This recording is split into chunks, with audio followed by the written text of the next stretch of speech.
Dalam surah Al-Hijr ayat 2 Allah berfirman, pada ketika orang-orang Islam yang berdosa, yang mati masuk neraka, yang sudah diazab dia sehingga selesai dosa-dosa dia, ketika mereka ni dibawa keluar daripada neraka nak pergi ke syurga, orang yang mati kafir yang duk ada di dalam neraka ni duk tengok orang-orang yang Islam yang dulu jahat tapi Islam duk keluar daripada neraka, duk pergi ke syurga, daripada satu puak kepada satu puak, daripada satu kumpulan kepada satu kumpulan. Geng-geng yang mati kafir ni kata apa?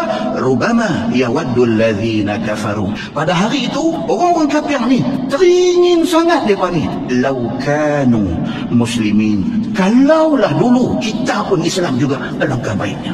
Jadi orang Islam ni walau dosa banyak mana pun satu hari ke syurga, tapi mati kafir sampai bila-bila dalam neraka.